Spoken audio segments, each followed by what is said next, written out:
You don't get a lot of recessions in your career, but when you get them, don't waste them.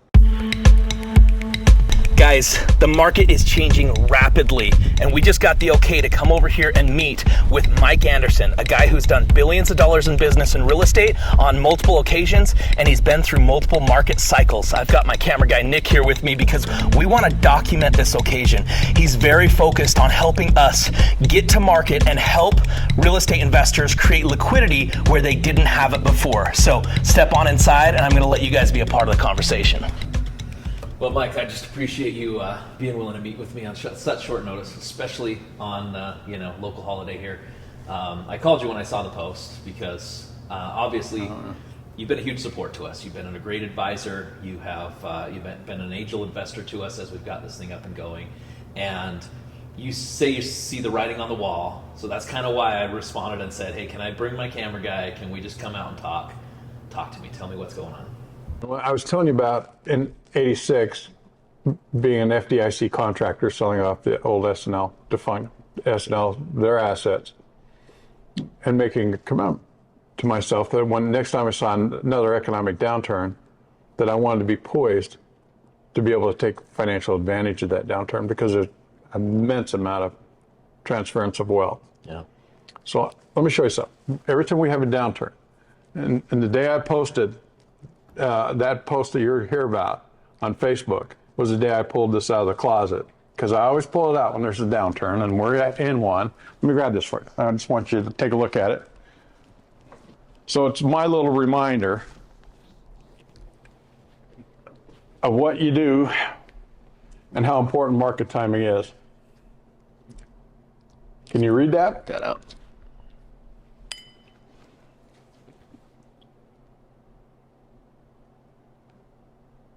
Yeah.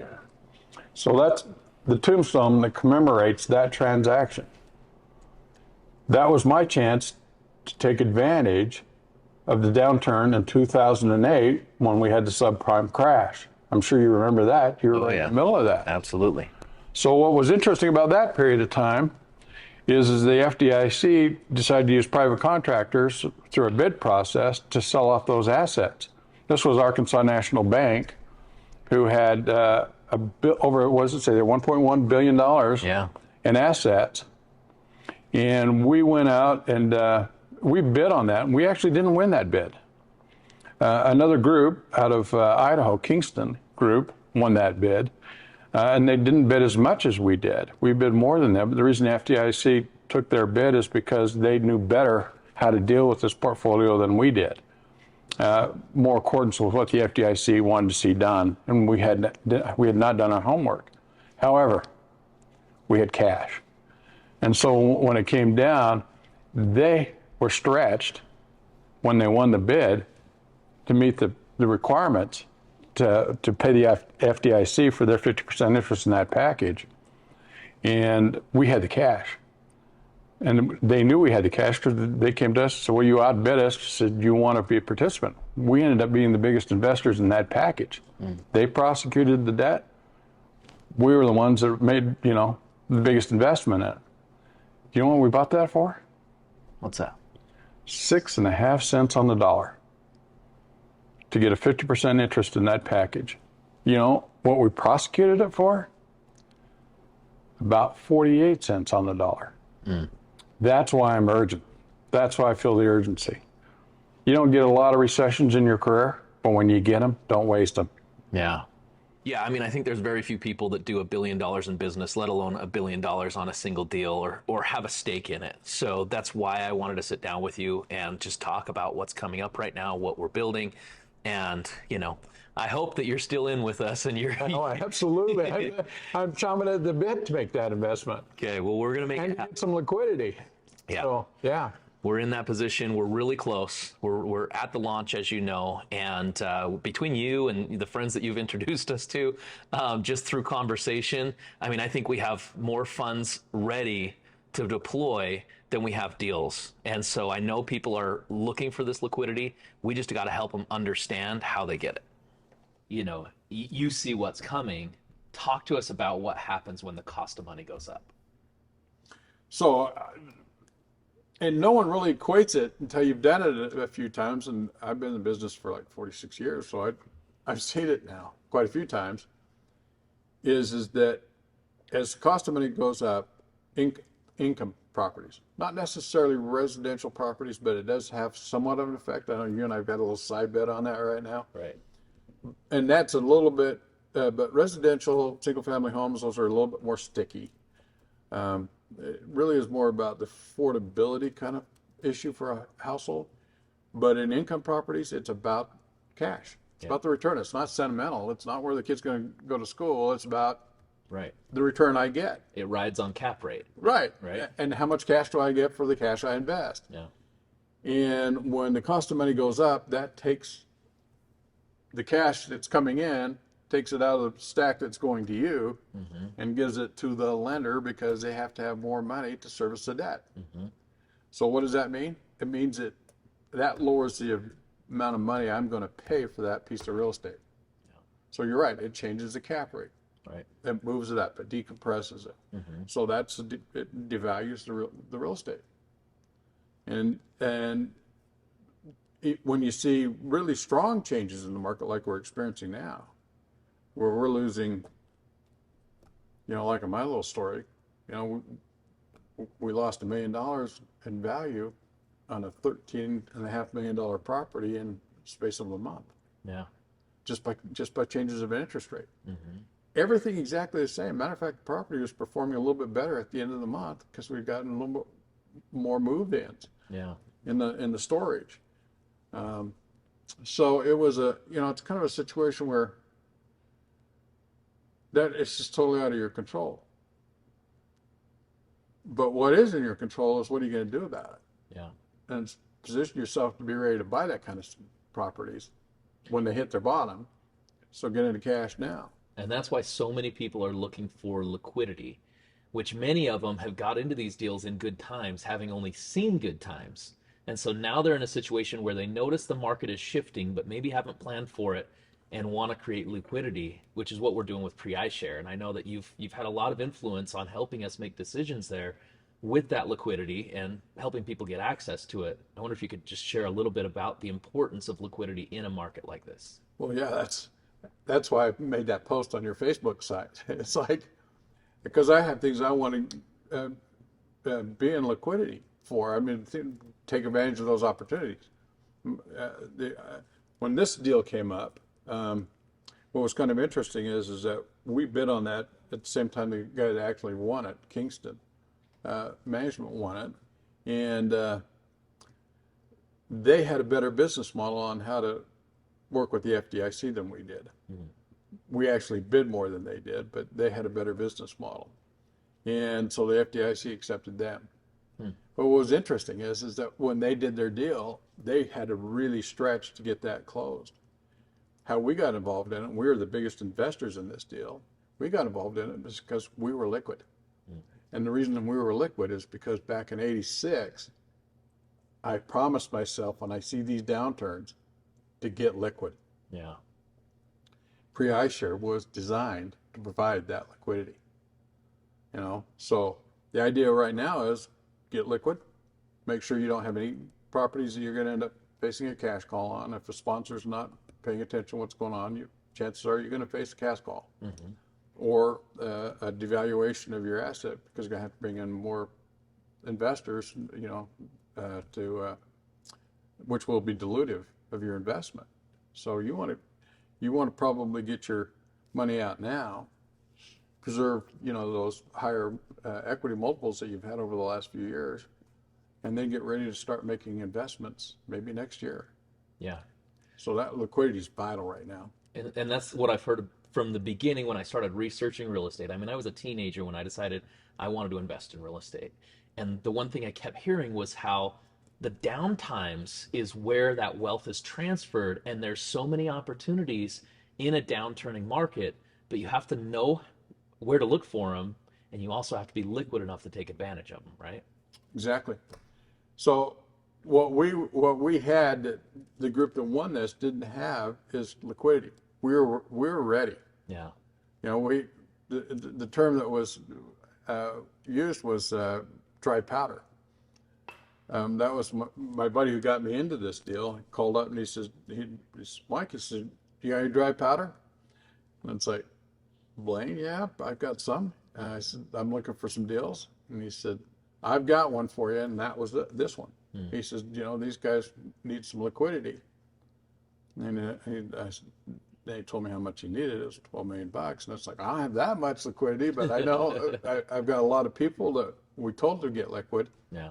That are carrying some dry powder too, and we can get together and make that happen for you. So a couple of days later, we had the check and met Dave's partner down in Las Vegas, and we had the cash to do the deal. Yeah. And it was fortunate we did. And I just don't want to miss it again. Here we are. Yeah. Right on that doorstep again. Well, and that's one thing that I think we should kind of highlight. So for people who don't understand who you are and your background, I mean, you've come from a place where you've done billion-dollar deals, or you've been a part of billion-dollar deals. You built a company that had over $1 billion in assets under management. You currently have fractional ownership in well over $1 billion in real estate, from multifamily to self-storage and I don't know what else. So, I mean, with all of that experience and seeing what's happened, what do you foresee happening in the next 6 to 12 months? So, the intention of the Fed right now, the Federal Reserve Bank, which kind of determines economic policy, and it's a quasi-independent organization, is to curb inflation. And we've seen them make, 3 or 4 rounds of rate increases, and so far inflation hasn't flinched. Yeah.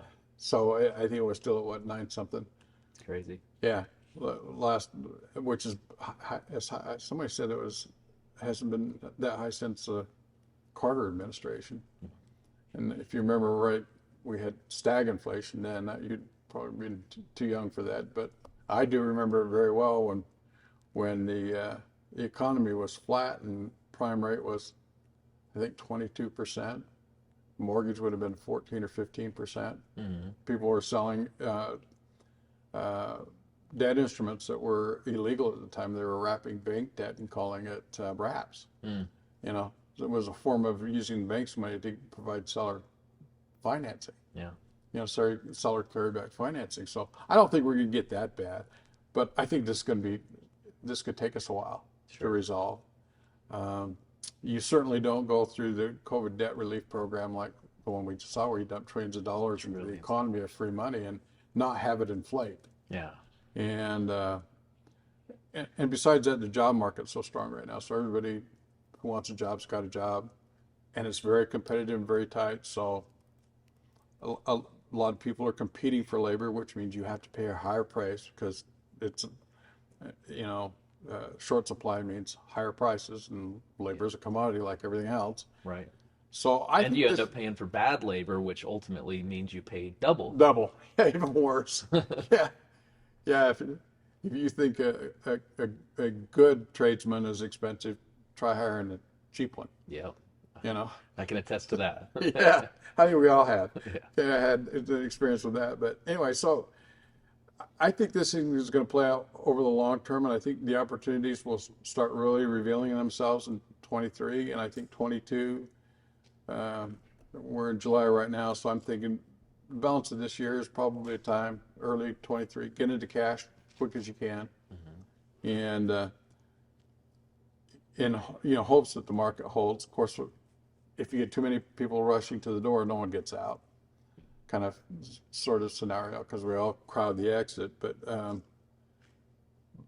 in an orderly manner, sort of figure out in your portfolio what you can let go of and what's likely going to cause you some headaches, and let go of that. And then I would say, my prediction would be by late 23, the opportunities in the market will start revealing themselves. Yeah, and some of the things that we already know are hitting as far as opportunity is concerned, and why people might want liquidity, is when that money starts changing cost, all of a sudden you're not able to refinance the same way. You start having to go to investors and make cash calls and different things. And oftentimes those people aren't ready for a cash call, right? Nobody likes to have that conversation of a surprise cash call to make less money. So how have you handled that in the past when you come up into a cash call situation? Clumsily. So, you know, when we're pretty good at seeing when, cash calls were going to come up. Because my partner at Real Source was a very good accountant and kept very close track of all of our debt instruments and everything else. We had a very good handle on that. And I was a pretty good economist. And I could pretty much tell about what time I could see where the economic downturns were going to be and when the Fed was likely to move. And my predictions were pretty good. I had some pretty good econometric models we had. So I could kind of always see when they were going to come. So we knew how to sort of refinance maybe even earlier than what we'd anticipate. So we might have had a call coming on a loan that was going to be in a year. And we would sit down and say, they would sort of point to it. Yeah, here's what we got coming next year that we got to refinance. Yeah. And I'd say, I think we're facing interest rate changes, sometime next year. Right. And we had those conversations back in 2007, I remember, just before, the subprime market collapsed and everything, all the interest rates changed and everything else, went to hell in a handbasket. But so we kind of knew that. So we started the refinance process early on. But what was really interesting, Christian, is a lot of people, and our investors included, we had some people that had an investment with us that had done so well that the cash flow had paid off all the original investment. And when we actually got to, because that was a little more prolonged, the recovery after 2008 and 9 was a little more prolonged, we thought. Yeah. Towards the tail end, we'd come back to them and say, well, we've got a cash call coming this year. And we had one group of investors that said, we don't know how long this downturn's going to last. We've got our cash out. Why would I put more cash in a market like this? Yeah. And it's like, so you're voting to let the property go? And it's like, yeah. So it's kind of like, well, would you mind if we bought it? Yeah. And so we actually just recapitalized it and, put a different group of investors, all except for one. But it's kind of interesting. You can have a pretty good crystal ball, but you can't foresee all. And part of it's human behavior. You just really don't know what's going to happen. So, but yeah, so we always had it refinanced, or when we couldn't get it refinanced, we always had a group of investors that would step in. No one lost their interest. So, but it did on some occasions got diluted, or they took a discount to market to sell it. Yeah. And in that one case, they just let it go. Which we sold it to a different group of investors that were probably a little more astute. Well, so this brings up an interesting point, because there's a lot of sponsors in the market right now who have only seen a good market. They've only seen a rising market. They've only seen money get less expensive. So when money starts getting more expensive and all of a sudden you were working on these tight margins and you get to a position where you now have to refinance, you have a call coming up or a balloon payment of some sort, what are your options in that scenario? Well, obviously to sell, but that window's, as I just pointed out, is rapidly closing. Yeah. You either sell at the top or it starts kind of collapsing down. And if your sponsor's kind of asleep at the switch, or if you're not really quite sure if it's too late, the problem is that most of the operating agreements were written so you can either go sell it back. If you got to sell your interest, you got to go sell it back to you. So let's play out the scenario. I've got $100,000 invested in Shady Brook Apartments. And Shady Brook Apartment gets a call at the end of the year, and we don't have sufficient cash to. And the reason that would come up is because if they were planning on getting debt at 3.5% and now debt is at 6%, they can actually borrow a lot less, right? A whole lot less. So all of a sudden you say, okay, well, we can't borrow enough to pay off the existing debt, but it's got to get paid off. They're not rolling the debt for us. And even if they did, we need to have debt reduction to get back within our debt coverage ratios that we had before. Yeah. So now we're off guard. So what are we going to do? So by now the time to sell it is over. You know, you probably now where you're going to take a pretty substantial hit on your equity. And maybe you're not going to lose your investment, but you're not certainly going to get where it was at the peak of the market. So now you're better just to ride it out and until we start the recovery cycle again. So that's probably where you'd be your best bet. But how do you get to that point? Well, so you bring in more cash, or if you can't, and you do that with a cash call. So I can just say, Christion, okay, I appreciate your $100,000 investment. In order to make this loan work, we've got to reduce our debt by 20%. And so we need from you a cash contribution of an additional $30,000. And you say to me, well, Mike, I don't have $30,000. You know, I've got obligations. Yeah. In fact, the economy's so bad right now, I could really use my $100,000 back. You know, I got some things coming up I'm not so sure about. What are my options? My answer, Christion, the only thing you can do is you can sell it back to me, and I'm not interested in buying it. I don't have it. I've got to come up with a lot of cash here. Yeah, I have to meet all of these cash obligations. Or you can go sell it to somebody else in the investment pool that you're in, another investor. And occasionally you'll see some of those guys will step up and buy them, but they'll buy them at a discount. Yeah. And not a discount to market, a discount to what you paid for them. Yeah. And but the rest of them are like, no, I've got a cash call. Why would I want to increase the cash call plus to give cash to you? Yeah. You know, and so that's just tough sledding. That just won't happen. And the interesting thing about that is that's one of the biggest things PREIshare was brought in for, is for those situations. Yeah. Because of some of the models that we've ran, in fact, we ran one on one of your scenarios, right? Where if you would have put your money in, we would have actually given you more, way more than what you originally put in to buy your interest. And therefore you could have walked away in that scenario. Sure. I would have been, I mean, it was interesting when you guys first proposed that after you'd written your models, and you looked at my assets and you said, what if we gave you $600,000 for that?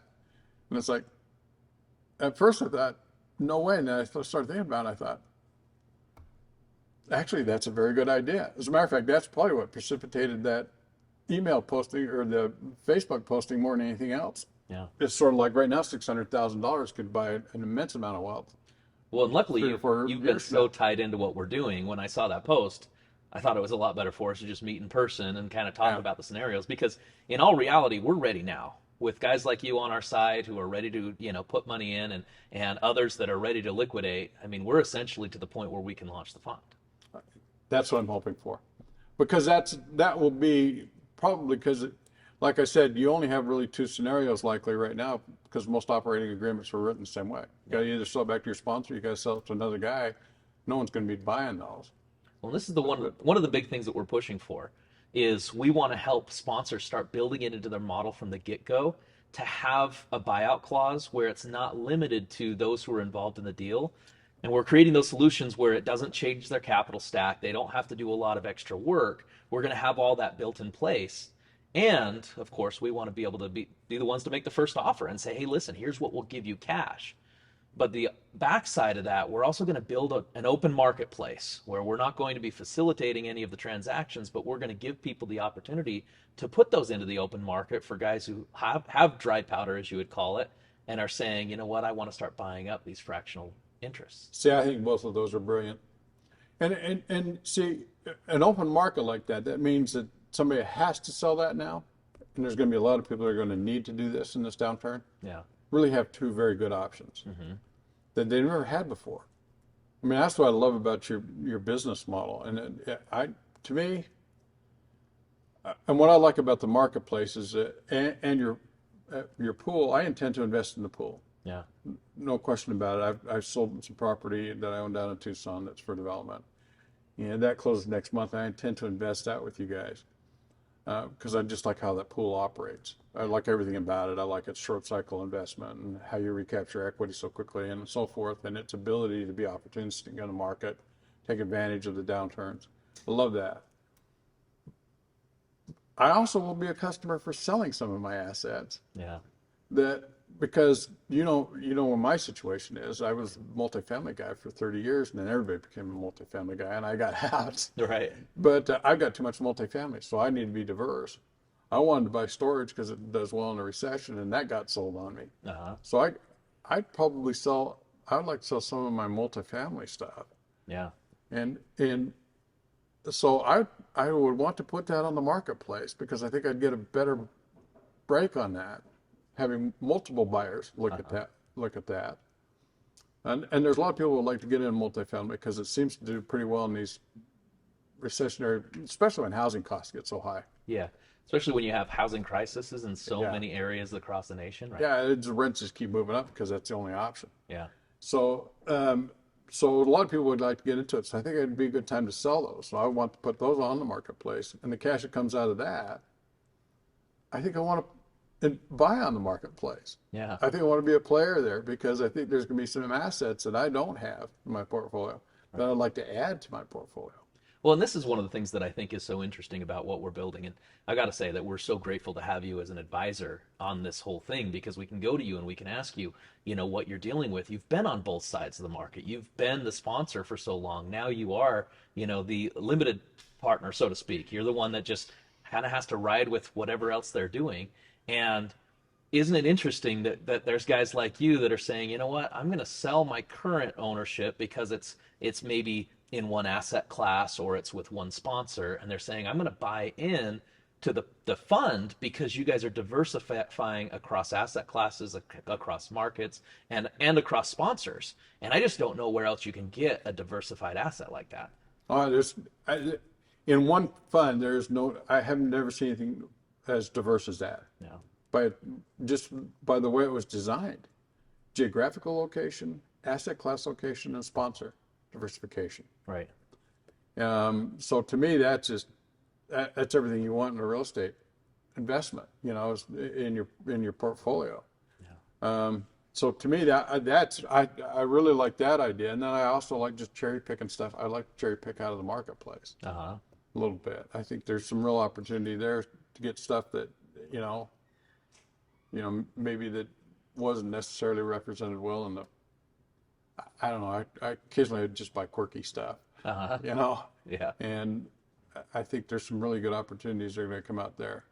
Well, and I think that that's really proof to why we haven't even launched the fund yet, and we already have more money trying to get access to the fund than we can buy in deals most likely right off the bat. And so this thing is moving faster than we ever expected it to.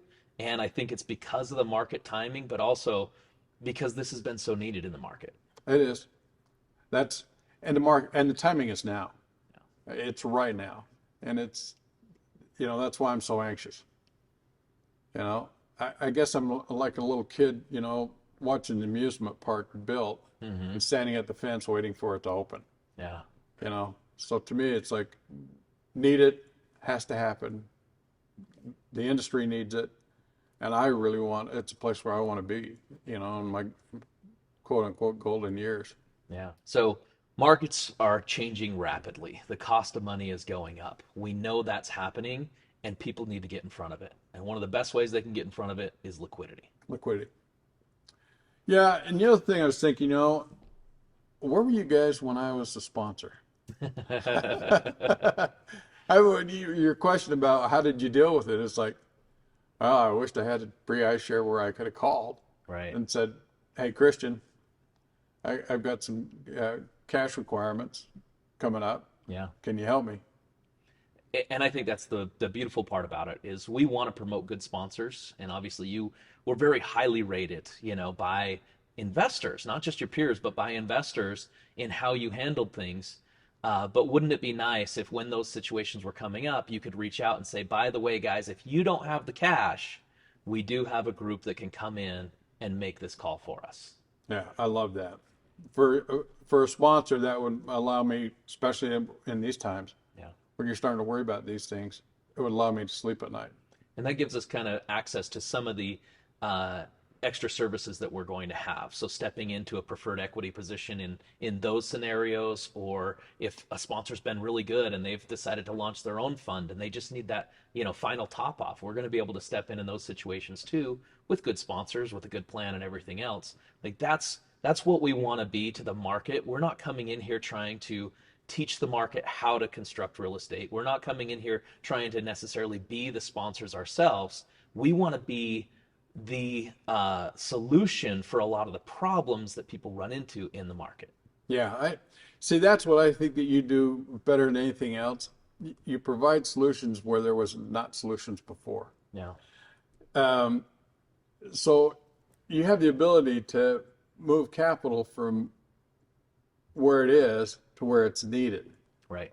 Be it some guy that's just needs to cash out his fractional ownership because his life situations have changed, or hers, to a guy like me that's done well in real estate, but I found myself in an awkward situation with 80% because how I retired by selling, my business, with 80% of my real estate portfolio that's doing very well for me, but it's all with one sponsor, my former company, in one asset.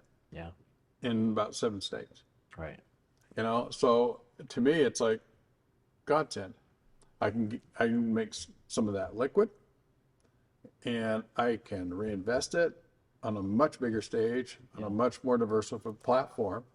So you take your ability to move money where and how it's needed, I think is just tremendous. And then the pool itself, what I absolutely love about that, and what makes it brilliant in my mind is that everybody, when you're in real estate, you realize, well, you get your cash flow and you invest for your cash flow. And historically, the last few years, it's been like 7-8%. That was our pref. Yeah. That's what we paid out, a preferred return of 7-8% to our investors on the storage properties and at AKA. And that was nice, but it not thrilling. Uh-huh. But what really moved the needle for me is 2.5 years later, my money had tripled. Yeah. That really moved. Right. That gets your attention. If you think about the way that pool works, they're buying those investments mid-cycle. Yep. You guys are buying those mid-cycle. You think about this. It took me a while where you're projecting how that would work. So you're buying a mid-cycle. So if the average syndication is what you get, I know what mine were. They were about 3 to 5 years. Yeah, I'd say 5 years to be generous, right? Yeah, so 5 years to be generous. So let's take 5 years. So that means on average that pool is going to have assets that have a 2.5-year hold cycle left. Yeah. That means that whole portfolio turns every 2.5 years. That means you're getting probably 4 or 5% or something like that of that portfolio turning monthly. Probably 4 or 5. So that's 4 or 5% of those 3x paychecks every freaking month. That's what we hope for. That's what we hope for. I think that's brilliant. Yeah. Well, and here's the big thing: is there's so many different reasons. We're not just an asset for those people who are in distressed situations, right? We're not here just to buy at a discount and take advantage of people who have money in fractional ownership. There's so many different reasons where somebody might want to liquidate. There is the scary situations, like, the C word, cancer comes up, or there's a family member that gets sick for some reason. Some of those really needed situations, we want to be there and we want to give them a good value for what they've invested. But there's also the situation where somebody, like you said, they just want to change asset classes. Or maybe they got into the deal thinking that it was going to close out right in time for them to put their kids in college. And now that money costs more, they're choosing not, the sponsor is choosing not to close out and to ride this downturn. And now they're saying, wait a second, I still have those college bills that I have to pay, right? There's so many scenarios like that. I mean, it could be as simple as somebody just wants to buy a new Ferrari. And they want to go cash out, some of their interest in one of their assets, and we can step in a place where normally that money would be illiquid. It would be stuck in the investment until the sponsor decided to sell. Now we can step in and we can give them that liquidity. Yeah. So when you guys, were looking at making a test offer with me to see how I would react, And I didn't really realize, how much of a discount or anything else. I just, let Kent do his thing. And you guys came back and made an offer, on those assets, $600,000. My investment back in those. So let's look at what that represented to me. That was probably about a 20% or so, 30% discount to market, current market. Yeah. Which was what you did that a couple of months ago, right? If I remember right. So it was current market. So a little less than that today, maybe about 15% discount to current market. Yeah, our offers change with the market, yeah, right? So we can only make them good for so long. Yeah, I understand. Should have taken that offer then, but I realized we were just testing your models. Right. So it was 30% discount to market, current market, which would have represented to me over the period of time that I've held those assets about a 350% return on my investment. Yeah. And so at market, you make me that offer and it's still right around 300%, 3x, 3 times equity multiple. And I'm thinking, that looks pretty good because it wasn't a 30% discount to what I paid for it. Right. Which oftentimes is what you're going to get offered if you have to sell back to the pool, right? Or people involved. Absolutely. No one's going to say, yeah. No, the offer was 30% discount or thereabouts to market, which represented a substantial gain to me, and I was liquid. Yeah. And I wasn't quite ready to pull the chain, and you weren't quite ready to make. But they, we're still refining the models. Yep. Yeah, the question was, would you do this? Right. And at first, my thought, that's quite a bit of discount, and then my second thought was, that's quite a bit of money from what I've got invested in it. Yeah. And it was like, now I think about it, and it's like, I wish there had been a real offer. Well, and this is where we feel like we're creating a win-win because we're stepping in and we're making offers to people that isn't highly discounted from what they invested. It's actually oftentimes and most of the time going to be a positive for them versus having to just sell back their interest where they got in, right? Yeah. And on the other scenario, we do have to make sure that we're doing it so we're protected and that we can ride these things out and we can make sure that we can keep deploying that capital and making our end investors money. So it's a win-win scenario all the way around. It is. Yeah, I like it.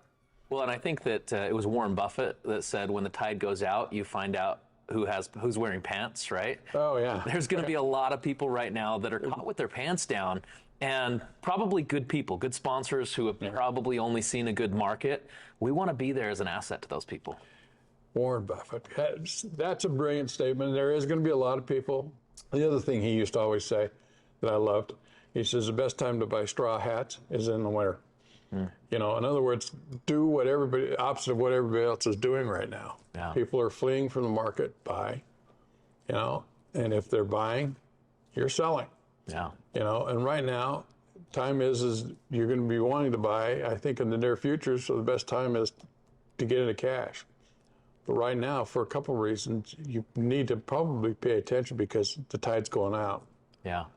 And unless you feel pretty comfortable you got your pants on or fully on, you could be exposed. Right. Well, we want to be the ones selling the pants. Brilliant idea. That's why I make sure you to get on with it.